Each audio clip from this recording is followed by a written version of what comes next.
Marko, prečo sme vytvorili portál Príprava na prijímačky.sk? Aby sme pomohli deťom pripravovať sa na 8-ročné, 5-ročné bilingválne a 4-ročné gymnázia. Ako to vlastne funguje?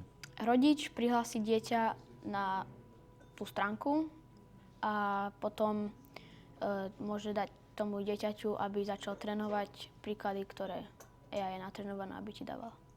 Čo si vlastne môžu trénovať deti na tom portále Príprava na prijímačky? Deti si môžu trénovať matematiku a slovenčinu a v slovenčine sa môžeš učiť gramatiku a literatúru alebo doplňovačky. Čo sú to tie doplňovačky? No, je tam text, ktorý ti aj vygeneruje a tam máš voľné miesto, ktoré máš vyplniť potom. Aké to bolo, keď ty si sa pripravoval na prijímačky? Bolo to stresujúce, lebo som nevedel, čo sa mám presne učiť, aj keď mi otec dával príklady, ktoré našiel na minulých rokoch, ale nebolo to 100%.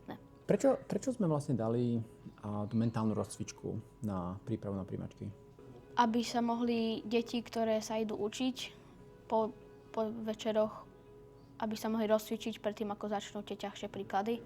Lebo napríklad aj Mia, ona niekedy proste sa aj nechce začať počítať alebo učiť slovenčinu.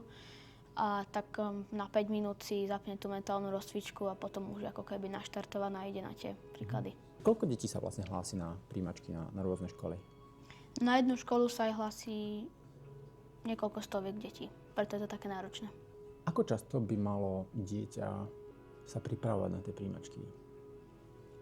Ideálne od začiatku školského roka, respektíve od septembra po ten večer pred tými skúškami.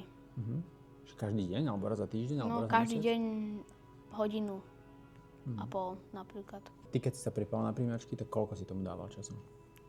No ja som tomu dával hodinu každý deň a cez víkendy 2.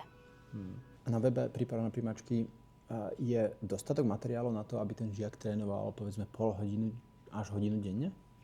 Áno, keďže AI generuje každý krát, čo spustí ten žiak tie príklady, tak vždycky generuje inú otázku. Takže môže trénovať prakticky do nekonečna. Áno.